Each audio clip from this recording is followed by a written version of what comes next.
Welcome back to In Pursuit of Magic, where we explore the things that inspire us, connect us, and the magic we find along the way. Today's very special guest is a talented singer, actor, and dancer who's been part of some iconic productions such as Jagged Little Pill, Waitress the Musical, and Rutka, a new musical. Please welcome Delaney Brown. Delaney, thank you so much for being on tonight. I'm really excited to talk to you. Yes, I'm excited to talk to you. I'm really curious because I see like you made a big move from Texas to New York and you've been part of some amazing productions already and you're continue to do so. And so I'm curious what your first inspirations were like as a kid, like what made you want to be a performer? I guess I don't know. I had ADHD really, really bad as a child. Well, I still have it really bad now, I guess. But my mom didn't really know what to do with me, and she's like a doctor. So she was like, "Why is girl like this? It's so different from my personality." And she like tried me out on like a bunch of different extracurriculars, and I guess musical theater was the only one that stuck because here I am still doing it. But yeah, that happened. And I fell in love with Les Mis when I was in the fifth grade and still one of my favorite musicals. So, and I was inspired by the movie, not the stage production. So the movie is what did it for me. I like would talk about it to Yeah. anyone who would listen. I feel that, yeah, I feel like some of my first introductions to like classic musicals were through the movie versions. So completely with you on that. I like will watch it back now and I can like see the critiques that like people made on that version. But like when it first came out, I was like, I don't know what y'all mean. Like Russell Crowe is literally eating it up. Like I don't know why y'all are critiquing him. And like now I like understand. Now I'm like a trained singer and I like get it. But like at the time I was like, he's a really awesome singer and y'all don't know who you're talking about. So that was fun for me. Yeah, I think at the end of the day, I think it still hits with the message and the heart of it. And then the music, Yeah. of course, you know?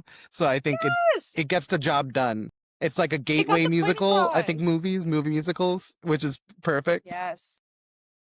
Yes, but now we have, like, Wicked adaptations that are, like, Yeah, literally perfect and I have no qualms with, so look how far we've come, you know? it's true. Like now this has Yes. become not something that's like talked bad about or in hushed tones, but movies that are talked about as like, wow, like this is celebrating the material. Right. Like, I feel like we've really fine-tuned the movie musical in the 2020s, so, yeah. Hopefully it just keeps getting better and better because Yes, there's so many others that I'm probably sure studios want to adapt, so we'll see. I know, and I'm rooting for, like, yes, yeah. So I'm curious because some of those were your biggest inspiration starting out, and what was your first performance? Do you remember? Like how did you get your start? I Like, okay, so I think my first one was Madeline. We did a play. I don't know if it's an actual published play or like my teacher just wrote it, but I was the titular role of Madeline, which was huge. Um, and that didn't start my love for like being the lead. When I was in the sixth grade, my parents had a season ticket pass to the touring company that was in my city. And we always went to the Sunday matinee performance, which just meant we saw a lot of really fierce understudies. And the one that stuck out to me the most was there was a touring production of Evita when I was in like the sixth grade and we went and saw it, and it was just this like crazy woman and the musical was all about her and she was just singing face for like 2 hours and like it was I don't know, she was so iconic to me and I listened to only Evita for all of the 6th grade and I was like my dream is to be the understudy of the titular like main woman role and the musical is all about her. Like that was actually my dream as a middle schooler. And then I kind of did it on Jagged, which was really, really cool. Not titular role, Yeah, I but find that so interesting. But yes, still, I mean, I think being understudies, being ensemble, having to be a swing, like all those roles that go into theater, they're so I don't know, overwhelmingly incredible and exhausting they seem, and And and just having to learn everything. I definitely didn't understand the scope of it. I just really loved like watching this woman who only goes on during Sunday matinees, like really get her flowers. Like at the stage door, everyone was like, "You were so good," and she was the understudy, and I was like, "Oh, look at her. She's everything I want to be." So I don't know who that woman That's was, incredible. but I'm obsessed with her. You're amazing if you see She's this. out there somewhere, and She's out there somewhere, and if she she must hears know this, it. you're really Yes. incredible. Yeah. But it's yeah, that is incredible because I think when understudies step into the role, like that's their time to shine. And And especially in a show them like a having to know that role, yes. And them having to know that role so well as many times also other roles on top of that. Like It's so that's crazy. super And impressive. I've loved since, I mean, COVID was awful, but what we did get from it was this newfound appreciation of, standbys, understudies, and swings, which I do love very much. And I'm glad we're still upholding that appreciation today in 2025. Yeah. What has your experience been with stepping into like understudy roles and ensemble? Because Um, there's a lot of work that goes into it, and there's a lot of community also. I mean, you're among so many others. I think see, I've only done it once. Actually, that's actually fully a lie. I was a swing in my college production of If Then. So shout out Pace University for teaching me how to swing. And during that process is when I got offered Jagged, which was crazy because it's another Tom Kitt show. I was like, wow, look at Tom Kitt. But Meant to be. I think with Jagged, it was crazy because I'm sure I've like told this story before at some point on the internet, but when I originally got the call, I got it. It was like my contract just said ensemble Bella cover. But something you should all know is that there's a slash as cast, and you really got to look out for that because that I think is how I understudied Mary Jane. And I was also an internal swing that understudied, if you know the show, Joe's mom teacher track. Um, and I went to my first costume fitting for it, and we tried on all of my ensemble costumes, and then we tried on a few Bella costumes, and then they're like, "Okay, let's try on some MJ stuff." And I was like, "Sorry, what?" Mind you, I'm 20. And they're like, and they had me like film a few MJ things for them, but I was like, this is hilarious. Like they're not gonna do that. And they're like, "Oh yeah, Right. no, you're like the second cover for MJ." And that was so it was just all was so it really did catch me off guard. And in the end, I feel like we got there, but like as a 20-year-old doing that, it was a bit daunting. Although I've played moms my entire life, like as a teenager, like I've always been like taller than everyone else. And so I've always kind of done it. So it didn't feel completely like new to me, but it was a bit daunting to be doing it on like a first Broadway national tour. But it was really cool. I think my stage managers and my cast were really supportive of me, like figuring out how to do that on the job. It was just crazy. It was awesome, but Yeah. it was insane. Well, I think that's the most interesting part that it was unexpected. And so Yeah, you're kind of thrown into it and you're like, whoa, okay, now I have to learn how to take this yeah. on among what I'm already doing. And it was such a like a blessing in disguise because I was understudying Heidi Blickenstaff, who is like someone I've always looked up to. I mean, like Ty Love Show, Something Rotten have always been, like such awesome shows, inspirations to me.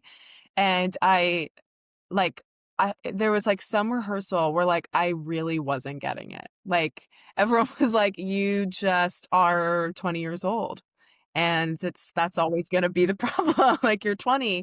And so I finally like just texted Heidi and was like, "Can I just like pick your brain? Like I'm really struggling." And she was like, "Sure." And I went to her hotel room and asked her a ton of questions, and she was so nice and kind and helpful. And from there, and from Jagged, I she's become such like a friend but also a mentor of mine. So it all works out in the end. And you always find the people you're supposed to find, and it was such a blessing in disguise to get to do that. Absolutely. Yeah, I mean, I think there's such importance with finding someone that you can rely on and trust and can just take you under their wing and like help you Yeah. out a bit and help guide you because it's a tough industry. It's a tough I think any space that comes to with creative outlets and creating art, it's difficult and it could sometimes be very lonely. Yes. 100%. And also I feel like, yeah, I feel like everybody on that tour, they did a really cool thing by casting a lot of people with like no credits, like right out of college, because I feel like they needed to with Jagged. You have to have young people. Um, so having her be like the one with all of the knowledge to be like, this is how you do a put in, and this is how you like, this is how like when you do go on for MJ, like this is how you like lead a company. Like it was just really helpful to have her there in a sea of really young people also not knowing what they're doing and figuring it out along the Yeah. way. Yeah. Yeah, I think especially going into such a major production and you spoke about how joining stuff like that could feel a little daunting. And I'm just thinking of your experience of even moving to New York and pursuing your dream. And it's a big city. There's a lot of other people also who want to be performing, want to be creating, want to be doing all these different things. And there's also kind of different outlets for you. There's different things you can do, not everything you may want to do, and that can feel overwhelming sometimes. So how did you adjust to that and what was your process? Um, I always tell people like I don't know what 18-year-old Delaney like was doing. She just had so much delusion like in herself. Like I told myself when I was like 12, I was like I'm going to school in New York and like you can't stop me and I'm going to Pace. There was this like girl, there was these two sisters, the Lord sisters, shout out from my hometown, and they both went to Pace. And I thought they were so cool. And so I was like, I have to go to Pace so I can be like them. And I have to go to school in the city. There's not really any other way to do it. I only want to go to Pace. I applied to other schools, but that was like the one I really, really, really wanted to go to. And I was lucky enough to go. But I feel like I had known for like my entire life, like when I'm 18, I'm moving to New York and like you can't stop me, that I like got a real sense of delusion. And by the time I moved there, I feel like I was emotionally ready. And I moved in 2020. And I think Wow. that was honestly a blessing in disguise because one, there was like less people in New York and Broadway was shut down, which was sad, but it forced me to like go to other boroughs and like figure out how the subway system worked without there being a million people. And like, I don't know, it just was like, it made me, I feel like a more well-rounded New Yorker or person because I wasn't like going to see Broadway shows every night and, like, going to, like, EPAs. I was, like, doing other human things that, like, filled my soul, and I feel like I still tend to do that to this day. I'm usually, like, finding myself trying to do the human thing and not the actor thing, which does, not help me sometimes, but I feel like that was a really good thing for me to learn, like, very, very quickly in New York. Yeah, and But, yeah, would I assume that sometimes also helped your adjustment. Yeah, and it really did, and I sometimes, like, I wonder, like, where Delaney, like, got that audacity, and, like, I feel like just, like, being completely delusional was how I got Jagged because, like, I really didn't know, like, it was my first audition I ever had in the city, and it was when we were still self-taping more or less, like, it was just crazy. I don't really know how it happened. I think, like, not knowing the weight of it is how I got it. Because now I, like, go to auditions and I'm like, "Okay, this is for a Broadway show, like, you really need to lock in, Delaney, because there are these 30 other people." Like, I just really had no clue. I was like, "I'm gonna be on the Jacket tour and you can't stop me." So that was insane. That was, like, really crazy. Yeah, but what you call delusion, I think, is also it's a measure of confidence, number one, and faith in yourself. But also, Yeah, I think when it comes to performing and pursuing dreams at all, I feel like a lot of advice I hear is it takes an element of delusion. Like it's so yeah. necessary because it's tough because the other voice in your head is the complete opposite. It's telling you, what do you have that they don't have? Why should you get this dream? Like, who's to say this is gonna work out? Yeah, you gotta have some moxie. I don't know. I sound like an old person, but, It's like, true I though. feel I feel like at Pace, they were really good at also, like, it was like Pace always felt like a really, like, safe space to me, like, where they were like, "All of your dreams will come true." I think they, like, fed into our delusions for a bit, but I think that's what you have to do. I think you have I think that they knew that you have to do that to get where you wanna be. Yeah. I feel like it's throwing logs on a fire. Like you just got to keep it lit. You got to keep going. Yeah. Of course, you sometimes you gotta throw spaghetti at the wall and see what sticks and just Yeah. aimlessly do it. Especially, I think sometimes going after something and not knowing what turns are gonna come your way. Like you may think you're aiming for one thing and then something else works out that you didn't expect. And it's What even sometimes it's better, sometimes it's a better experience. And it's just you have to be open. I I truly believe, as Jagged Little Pill said, life has a funny way of sneaking up on you, and sometimes it is the thing, like, I, at that time, was like, "I'm gonna be in Jagged and you can't stop me," and hey, I was right, I was in Jagged Little Pill, but there's so many other things where I'm like, "I'm gonna be in this and you can't stop me," and then I'm not in it, but it opens a door to another thing that I had no idea was happening, and then I get to do that, so it's always really cool and fun. Yeah. Well, there's that, and then you never know if s those roles that didn't work out, you may get at a later time, and Yes! it may be a better time for you than it was now. 100%. It's all about timing. What's meant for you won't pass you by. I hate to say it, but it's something I really believe. Yeah. Yeah. And it sounds like your experience on Jagged Little Pill was a lot of fun and kind of just an amazing start to, after Pace. So what was that like, especially being on tour? Because I know that could be exhausting.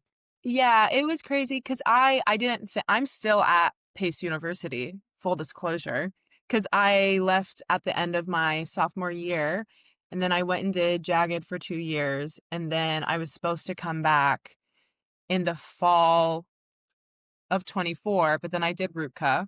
So then I came back the spring of 25. So I'm doing, like, in reverse. So I'm doing the spring I did the spring 25 classes, and now I'm doing my fall 25 classes, and Pace has been so great about it. But yeah, it's kind of insane. But tour is awesome. It's so, so exhausting. It's, like, kind of crazy. And I think Jagged is a real beast in itself where it's, like, 3 hours long and, like, has a very beautiful, cathartic, positive ending, but for those 3 hours there, it's a bit of a downer. And so I feel like that can sometimes take, like, a toll on people, but you band together and you find your people, and, like, I truly believe, like, you have to have a tour buddy. You have to. Like, it would be so isolating to not. You're in a new city every week where you don't know anyone. Like, I didn't understand the implications of touring and also how, like, your day off, you're traveling on an airplane or a bus usually, which is crazy. But yeah, you, like, find your people, and I don't know, it's really lovely. It was really hard, but yeah, it was fun. It was awesome. Does that answer the question? I don't know. Yeah, absolutely. And what was the audiences like? Like, was it different per city? Was the vibe different?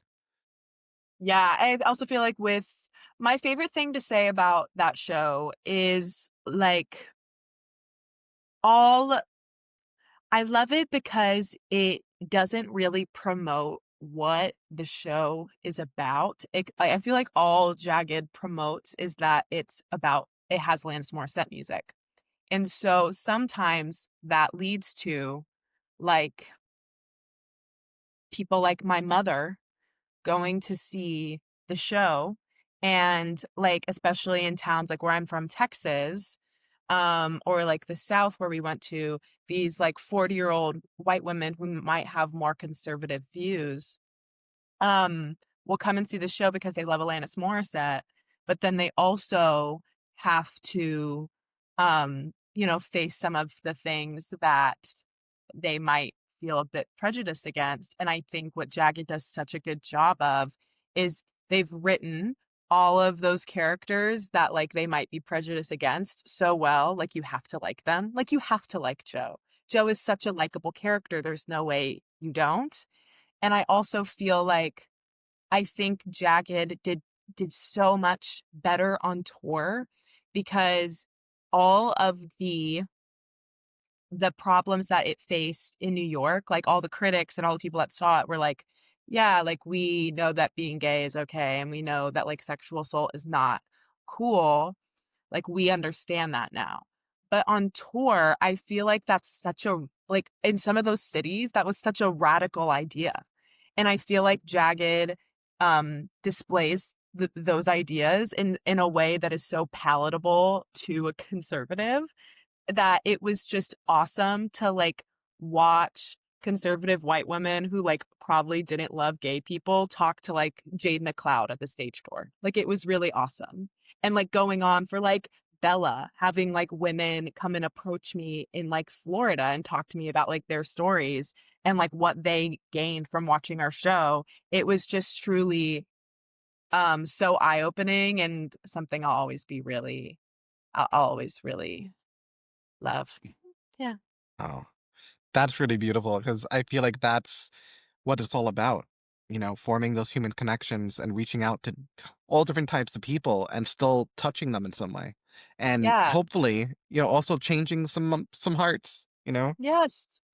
Like Eva Price said to us on opening night, we always wanted to take this show on the road. This show was meant to tour. And while at some points it was kind of hard because some people didn't jive with it, I think that we changed a lot of people's hearts and it was really beautiful to watch. Well, I'm glad that it exists and it has that power because that's what these stories are supposed to be doing. Yes. And I also really want to talk about Waitress the musical because that's another big one. And I know that means a lot to you. So tell me about that experience. Tell me about your role and how much it meant to you. I I've been wanting to play Jenna since high school. It's been my number one dream. Like now when people like my when people ask me about my dream role, it was always Jenna. Now I've played it and I'm trying to figure out what to say instead. It's something that I've actually been dealing with recently. Um but I I love that show and doing Jagged was so crazy because Diane Paulus directed Waitress. And so I was starstruck when I was doing that. And, knowing now I loved being able to do Jagged with Diane and, like, figure out how she directs and, like, how she, like, really takes a show and, like, she doesn't just direct it, like, she conceptualizes it, like, it's so hard to do Waitress, and I'm sure it's, like, with regional people doing like, regional productions doing Jagged now, they'll probably find the same thing, is, like, Diane gets so into the text and it becomes so conceptualized that, like, it's hard to not do her version because she's just, like, so iconic. Like, how do you not do Bad Idea the way that Diane Paulus directed Bad Idea? Like, how do like, how do you do Soft Place to Land without, like, a touch of what Diane Paulus did? Because she's just so freaking good at her job. But doing it was awesome. My cast was, like, perfect. Amelia, I was in Michigan, and I lived with, like, all the leads, basically all the equity people that they flew out. Amelia, Jeremiah, Dexter, and me, and then, the girl that played Becky, like, lived with her husband at, like, different housing, but, like, we all just had the most grand 6 weeks in Detroit, Michigan, doing the best show in the world. It's, like, actually my favorite musical, and it kind of did the same thing. Like, it also, like, touched the hearts of so many 40-year-old white women. It's Sarah Bareilles, and it was so cool. Well, It yeah. was so cool. I loved it. It was awesome. It was freaking awesome. What do you think about that experience was your favorite moment, if you could pick one? The first time the first time we ran Everything Changes was, I think, my favorite day. Like, the first time we ran the whole scene and she's like, "I don't love you anymore, Earl. I want you out of my life." That was like, oh my god, I just, like, burst into tears. I didn't do it once without, like, actually sobbing. It was really, really beautiful. That and then also we had, um we had a closed room the first time we ran She Used to Be Mine, except, like, yeah, I think it was, like, a totally closed room, and our director just, like, we he said something to me, and I'm not remembering it anymore, but it was, like, really awesome, and then we just, like, did the song, and it was so like, doing it for me for the first time ever and, like, not having the pressures of all the other people was really awesome, and I feel like I adhered to that, like, starting with that was really awesome, and then I feel like every single time I did it, it wasn't from there, it wasn't a performance, like, I wasn't, like, trying to sing down She Used to Be Mine, I wasn't trying to make the audience feel bad for me, like, there was no doing She Used to Be Mine for other people, like, in that moment, like, it was just about Jenna and, like, how like, do you know what I'm saying? You know what I'm saying? Like, it Yeah. just wasn't You were b it it was wasn't all about performative, what you were feeling in that moment. yeah, it 100% was about the given circumstances and that character and, like, what is she living through, and it was really freaking cool. I just love that show, I think it's perfect, I love it so much. I mean, it's incredible, like you said, that you this was your dream and you got to do it, and now you're trying to figure out, "Well, what's my new dream?" Well, And to be so how's honest, that going? it's going good. I found some other things to look forward to, but I also Okay. think that like, I also was, like, really my cast of Waitress, the director told me later, he was like, "When we decided it was you, that you were gonna be Jenna, we had to, like we had so many, like, older Dr. Pomaters and, like, older Beckys and older Dawns, but when we decided that you were gonna be Jenna, we kinda had to, like, restructure the whole thing because you are 23. I'm about to be 24 on Tuesday, though, so, Happy but birthday. thank you so much. But we had to kind of, like, structure the whole thing a bit younger, so I can't wait to do this show when I'm older, like, and have more life experience and get to, like, revisit the show over and over and over again is kind of my dream. Yeah. Yeah, But I that's have other amazing. dreams too, it's good. It's good, don't worry. But it's funny now that you express that because now I'm thinking, yeah, you could continue returning to the role in different phases of your life, and it And, may be like a very different experience each time. exactly, I think that, like, other things will stick out to me more and more, and I'm just very excited to, like, grow into that role specifically. And now, are there other roles that are in your head that you're thinking you would love to play one day, or maybe a type of role that hasn't been written yet, but you would love to try your hand at? Well, of course, I love, um one thing I, like, pray, and it still hasn't happened yet. I mean, like, Waitress is a funny musical and Jagged is a funny musical, so to speak, but they're about really sad subjects. I'm praying for a comedy. I'm begging. I'm actually pleading to do a comedy. I swear I'm funny, and it's all I wanna do. I saw Operation Mincemeat a couple times because I just think that show is so well written. I'm so happy it's getting extended. I'm so happy it's going on tour, but that is a dream of mine to do a show like that, to do a comedy, but a show specifically like that, would be so, so awesome. And, like, even like a Heathers, like, I'm just begging I just wanna do Yeah. something like, that one is also kind of about dark it's a dark comedy, but, like, I'm Right. begging, "Please let me do something funny. Please let me do something funny. I swear I'll hit all the jokes. I promise." Well, we're manifesting it. We're using all the birthday wishes too, like, it's gonna happen. Yes. Thank you so much.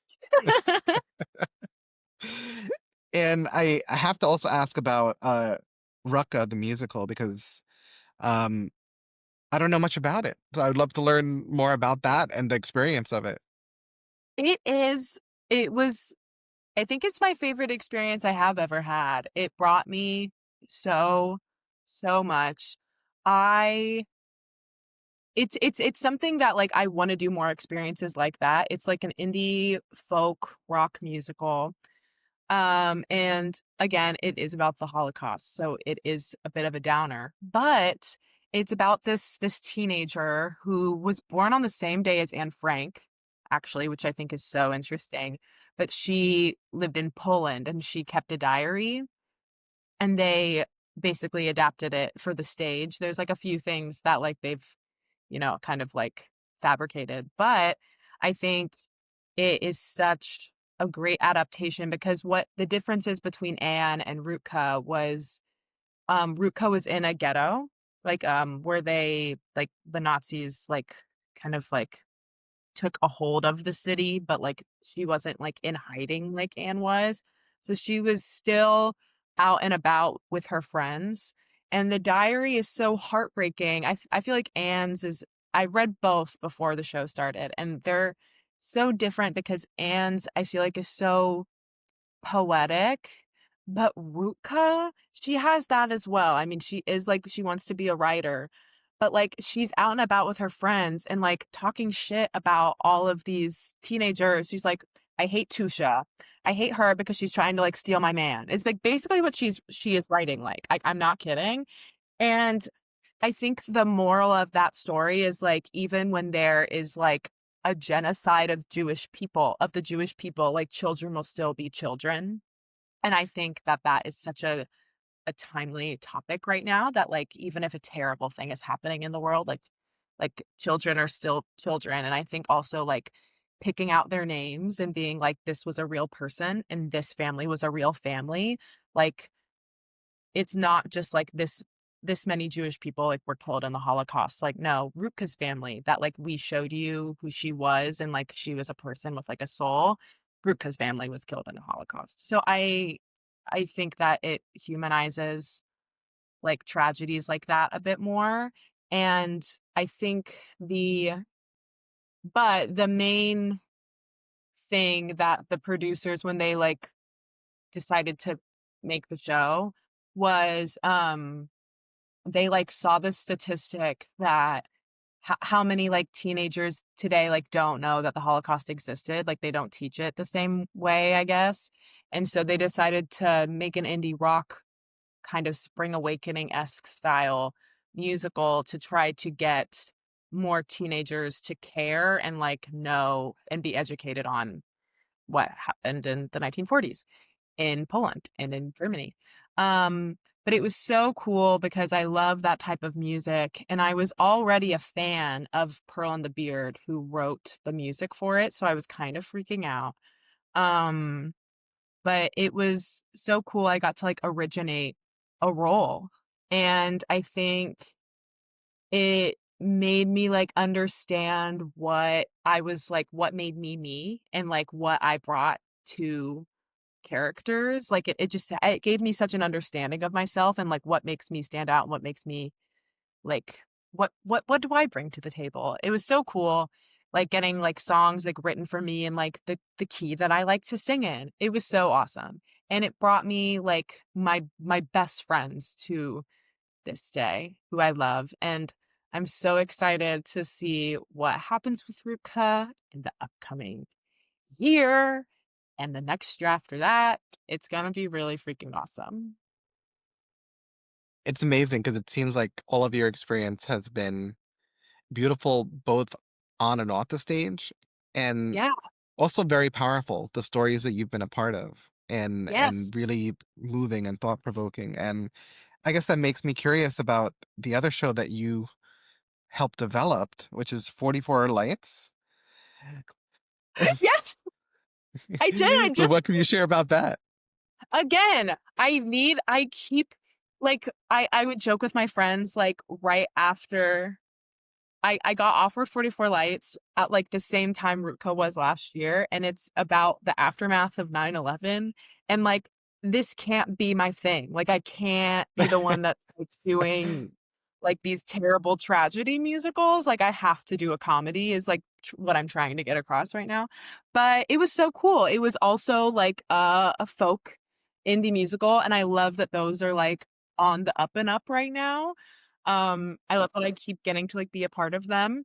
Um, but yeah, it was by this man named Tim Tuttle, and he he was a stockbroker in the World Trade Center, and he was there when 9/11 happened, and he had literally a completely different career path, and that he used music as a form of healing. Like he started writing like just song after song after song about this tragedy that happened. And then his wife, who was an artist, was like, we should take this and structure it and make it into a musical. And so I got to be a part of that. It was at the Chain for the last 2 weeks, and I made so many friends, and it was awesome. Yeah. It's incredible. And then what was your role in it? What did you get to do? I played Donna, and Donna was one of basically there's this story of this woman who like basically it's so sad. Um it was like her first day back from maternity leave, and like just in like some freak way, like Tim doesn't know this person specifically. It's just like one of the stories that I feel like is talked about a lot. But for some freak way, someone like gave her a pass to like up top of the World Trade Center. She like had never gone up there before. There was like no reason for her to be up there. And she ended up dying in 9/11, and she had like just come back from maternity leave, and it's so sad. So anyway, I play a character based off of that story. So I like die in the first 15 minutes, and then I come back as like a ghost and sing a song. It was like I was like the Fontaine track of 44 Lights, which is crazy to say, but like, do you know what I'm saying? But Yeah. it was really beautiful, and I think my generation, I was like the youngest person in the cast, and I wasn't alive when it happened. And so I think the the generation I'm a part of was like becoming like sentient whenever like people were like using 9/11 as like propaganda, and it was so heavily politicized that we again are like desensitized to what happened. Like I see so many like 9/11 memes going around Yeah. like today. And so getting to be a part of that musical it was more a play with music, to be honest with you, is what made it feel less like I don't know, 9/11 doesn't really, like, sing, like, that's not like a Right. show, you know what I'm saying? So it was more like a play with music. But, yeah, it, like, made me I learned so much about that day and the past 5 weeks, and it was awesome. Yeah. Well, I think it's also incredible that you're being part of productions that are being created. Like they're more original stuff and it's just starting out and you're getting to kind of explore how to make that. I know, it's so interesting. Yeah, it's very cool, and I hope to be a part of more. There's, like, so many cool things that I'm seeing being developed right now. Like, did you see, The Turning? It had, like, Lola Tongue and, like, Jordan Fisher in it, and Jane Bruce, who was I wanted to see it. Yeah, I've heard it's good. it was, like, a closed workshop, but, like, that's, like, the stuff that I feel so drawn to. It looks so, so cool, like, all these new works that, like, are also kind of, like I feel like for a bit, maybe in like the 2010s, early 20s, 2020, like 2020, 2021, we became, our voices became so musical theaterized and like kind of became like, how high can we belt? And I'm not saying that's gone and like out of the zeitgeist because I feel like it is still very much looming over us. But I love seeing these indie musicals like Rutka and like those getting developed because I feel like it's giving opportunities to people that have like really original sounding voices. It's giving them an opportunity to like be in the limelight, and it makes people more original and like embrace who they are and embrace their sound, which is something I'm always advocating for. Absolutely. And we need a lot more original content.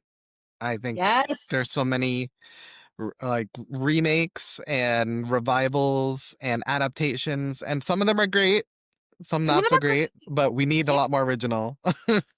yes, we do. I love when a movie adaptation works. Like Waitress, Same. hey, that was a movie. That was an indie movie and it that worked. But like I love to see original stories. So cool. Same. I'm hoping for more. And Yes. I'm curious what advice you would give to others who want to put themselves out there and some pursue some kind of dream in any creative field, and even when they feel like it's can be overwhelming and scary and they're not sure if they're good enough and they have that self-doubt. I think I think community is so, so important. And I think you can't accomplish any dream without having like a village of people behind you. I think trying to like do it on your own is just like I don't know how you would do that. Like truly, I just don't think you can't do it by yourself. I think you need a community of people that will lift you up and like will grow with you and like, um remind you that you are good enough and that you do have this when you aren't feeling so great about yourself. And I think also like those people are gonna like if you get that good community and you get that village, um, and they are genuine and you really, really love each other and it's not like for connections, like you truly do love each other, those people will sing your praises to other people and then those people will talk about you to other people and like will get you into like those rooms and spaces you want to be a part of. Just surround yourself with people that you truly love and make those communities in a genuine way. Like don't be trying to like network in a fake way because I feel like people can like really sniff that out. Like truly like find your people and like you will rise up with them and support each other and I think that that's how you get anything done. Yeah, that's something I've heard a lot. And I think it Really? comes back to the phrase that if you want to go fast, go alone, but if you want to go far, go with others. And Yes. it Oh seems my like god. community is such a big part of that. It is. I love to lean on my friends and I love to support my friends. Nothing makes me happier than like celebrating my friends' wins, which I think brings me to another point. Other people's success is not your failure. And I know it's like hard to not take things personally, but like other like when you truly celebrate your friend's success, like that's good karma, babe. It'll come back to you. And like I don't know, like your time is coming. Like everybody's time is different and everybody's timeline moves at different paces. And I just think like find a way to truly be happy for your friends because it is so fun and yeah, it's good karma. I don't know. Yeah. And I think celebrating every win, whether it's yours or your friends or someone that you worked with, I think it's just so important because there's so many moments or phases of time. Even you may be coming off of a high and a lot of wins and go through a phase of a big low. And so I you think need to celebrate every little win that comes by. yeah, and also, like, with this industry in particular, like, nothing is linear. Like, I feel like you can try to plan you can try to plan your career, it's never gonna work, though. Like, nothing nothing goes according to plan in any lifetime, any industry, but, like, especially this one, like, my first audition, I got a Broadway national tour, and that was insane, and I was like, "Okay, my next credit, I have to be on Broadway." Okay, so no, you don't, because that's not how that works, Delaney. That's not how that works. And you will probably like life will bring you to the experiences that you need in that time. And you'll look back in retrospect and hindsight and be like, yeah, like I needed to do that, or I wouldn't have been able to do that. Or I didn't get this job this time because in like a year from now, I'll actually be ready to like do that job. I also truly think that like life is never gonna hand you something you're not ready for, you know? Like, I feel like I feel like the universe wouldn't do that to you. Like, yeah, that's how I feel about that. I think that's beautifully said. And it has me wondering if there's anything else that you can talk about that you have in the works or that you're just working on for yourself that you can share. I have there are, like, a couple things coming up that I can't talk about yet, but they're Okay. gonna be really cool. What else Do I have something? Uh, I feel like I do, but I'm not. Oh, well, I'm graduating college in December, which is huge. I'm Well, so yeah, excited. congratulations. That is huge.